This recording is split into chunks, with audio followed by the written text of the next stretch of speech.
Salut à tous, je suis Spyro le Dragon, soyez les bienvenus sur la chaîne qui déboîte. Avant de démarrer cette vidéo, bonne nouvelle, normalement si tout va bien, je devrais avoir résolu les problèmes de son qu'il y avait sur les vidéos.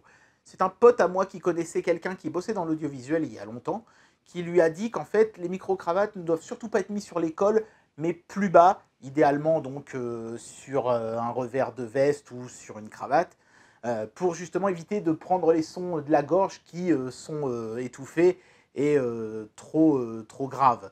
Donc voilà, j'ai mis le micro plus bas, le fil part directement jusqu'à l'émetteur. C'est peut-être pas la solution la plus élégante, mais si ça permet d'avoir un meilleur son, on va faire ce petit sacrifice. Aujourd'hui d'ailleurs, c'est du son qu'il va s'agir également, puisqu'on va tester deux petits casques 100% wireless, et donc Bluetooth, hein, de la marque Funkel. Il y en a un qui coûte seulement 19 € et un autre qui intègre une intelligence artificielle, une plus grosse batterie et les profils aptX et Bluetooth 5.0 et qui coûte lui dans les 49 € je crois. Ces deux casques sont tous les deux issus de financement participatif. Est-ce que ce sont des bonnes petites affaires ou pas? Est-ce que ça vaut le coup de mettre plus cher pour le modèle à 49 que pour le modèle à 19? C'est parti pour le test.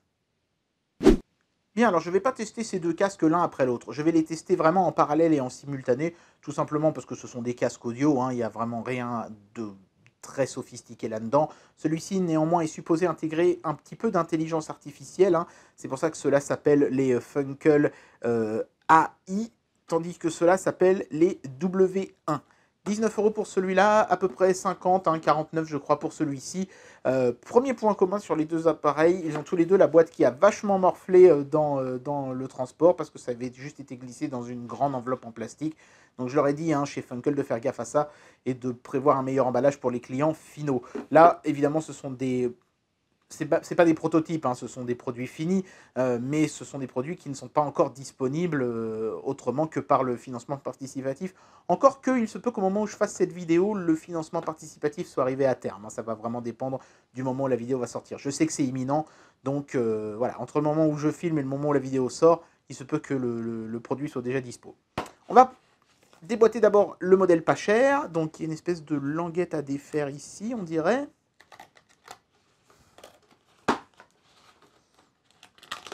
Voilà. Il y a une cale en plastique. Hop là.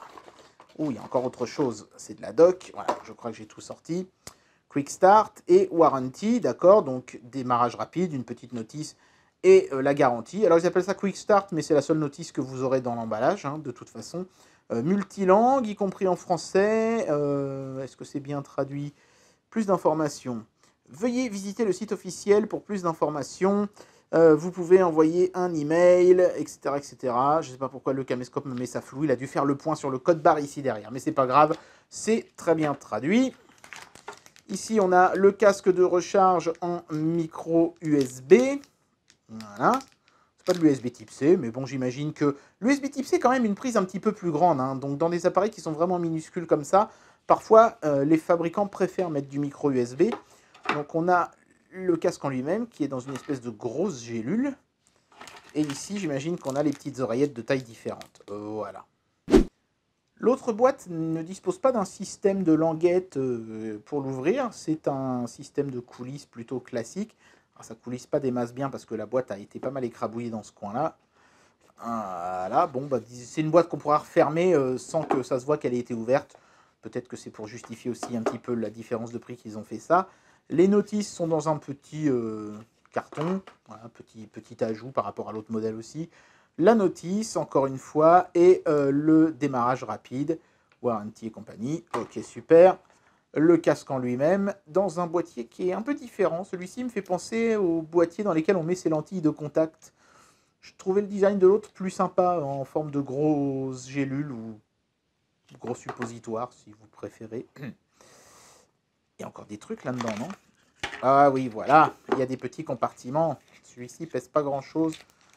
C'est le câble de recharge, du micro USB encore une fois. Et là, bah, de toute évidence, on va avoir les différentes oreillettes. Voilà, c'est ça. Expérience d'unboxing un tout petit peu meilleure ici parce que c'est compartimenté.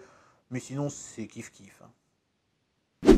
Voilà, donc quand on met les deux produits côte à côte, il n'y a pas forcément une différence flagrante de qualité de fabrication. Elle est même plutôt très similaire, je trouve. Par contre, il y a une différence de taille. Le modèle de droite étant plus gros que celui de gauche. parce qu'il a une plus grande autonomie.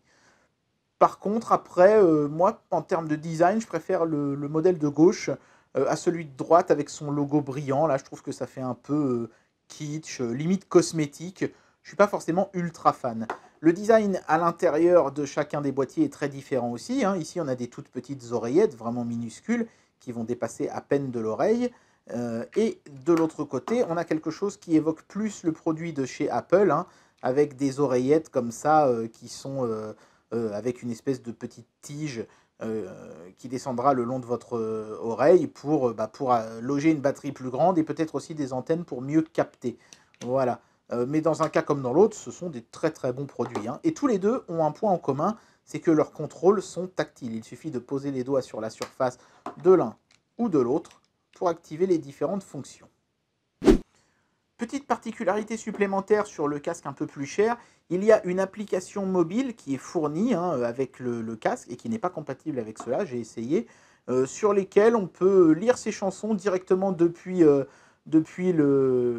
menu. Tiens, d'ailleurs, il y a une mise à jour, on va la faire. Hop. Et puis alors, l'autre particularité de cette application, c'est qu'elle a ce fameux système d'intelligence artificielle qui est vanté par le fabricant.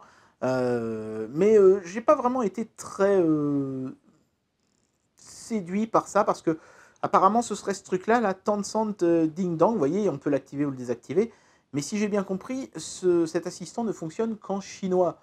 Donc malheureusement, la fonction intelligence artificielle de ce casque, je ne vais pas pouvoir la tester. Désolé. Je vais essayer de dire une phrase que je connais en chinois pour voir. Kong He Fai Choi.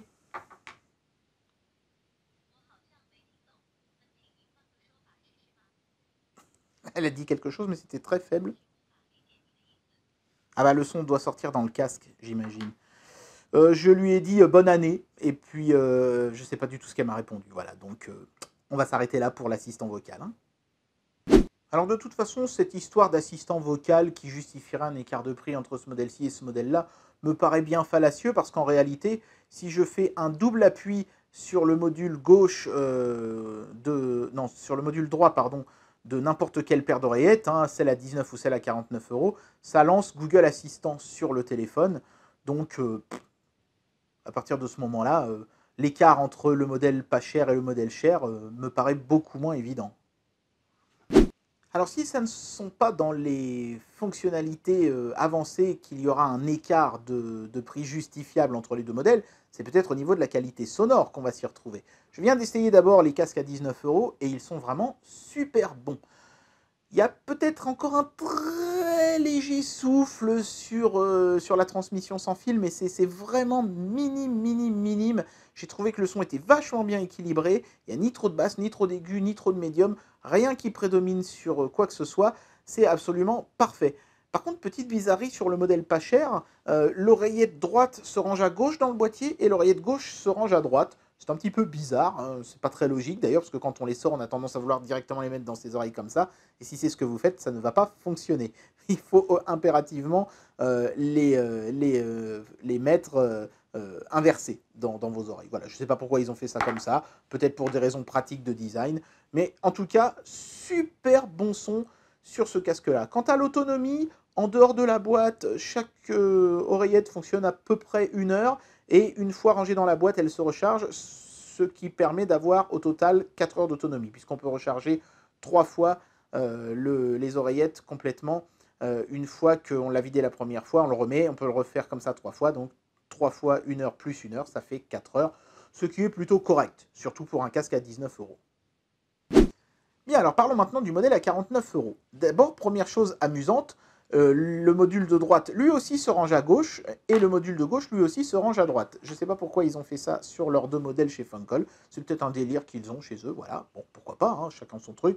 Moi je trouve pas ça très logique et j'aurais bien aimé que le design soit légèrement modifié pour que le module de gauche aille à gauche, le module de droite aille à droite, et ce sur les deux modèles. Bon, c'est pas un très gros problème, mais ça méritait quand même d'être évoqué. Deuxième chose, le souffle qu'on entendait un tout petit peu sur ce casque-là, on l'entend plus du tout sur celui-ci. Mais comme il était déjà très faible sur le casque pas cher, je ne suis pas vraiment sûr que ça puisse justifier un tel écart de prix. L'autonomie, là par contre, on tient presque 2 heures entière avec les casques dans les oreilles, avec les oreillettes en place, et on peut recharger 5 fois, enfin 4 fois hein, le casque, plus la charge complète qu'il y a déjà dans les casques au départ. Donc ça vous fait un total de 10 heures. Et ça, c'est franchement énorme. C'est presque aussi bon que des gros casques Bluetooth. Donc c'est plutôt une belle réussite. Quant aux fonctionnalités avancées, bah on l'a vu, hein, c'est pas vraiment très intéressant parce que c'est en chinois. Du coup, pour nous autres Européens, l'écart de prix entre les deux a du mal à se justifier. L'aptX, hein, c'est sûrement lui qui est responsable de la disparition du souffle, mais il n'apporte pas une qualité audio exceptionnelle de toute façon, puisque ce casque-là était déjà parfait à ce niveau-là.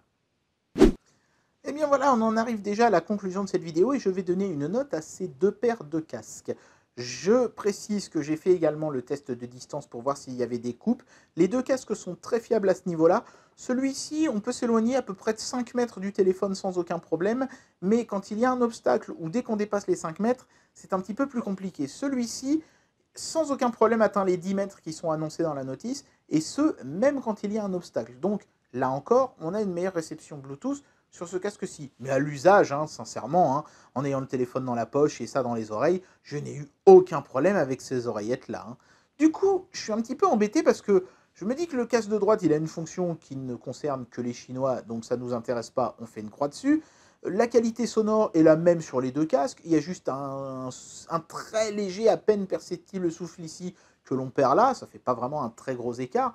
Et bon, l'autonomie qui est à peu près 2 fois plus grosse, même un peu plus, sur le casque de droite par rapport à celui de gauche. Ça fait pas un écart énorme. Hein. Pour moi, celui à 19 € est une meilleure affaire. Au prix auquel il est vendu, compte tenu de la qualité sonore, de la qualité de fabrication et de la simplicité d'utilisation, je peux sans problème donner à ce casque la note de 5. À 19 balles, des casques comme ça, c'est une affaire inespérée, vraiment. Hein. Celui-ci, je vais être un petit peu plus sévère parce qu'à 49 €, eh ben, il fallait qu'il y ait un gros écart avec celui-là. C'est pas le cas, donc comme ça reste un excellentissime casque, je vais lui mettre la note de 4,5, mais je le pénalise d'une demi-étoile parce que je trouve que vendre plus du double hein, ce casque-là par rapport à celui-ci, alors que les écarts sont pas franchement flagrants, c'est un petit peu fort de café quand même.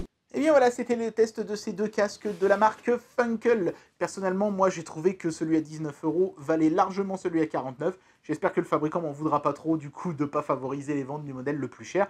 Mais voilà, mon ressenti, très sincèrement, hein, c'est vraiment que, vu le peu d'écart qu'il y a entre les deux, autant prendre les moins chers. Ce sont tous les deux d'excellentissimes petits casques. J'espère que cette vidéo vous aura plu. Et moi je vous dis à très bientôt pour un prochain test. Allez, tchuss!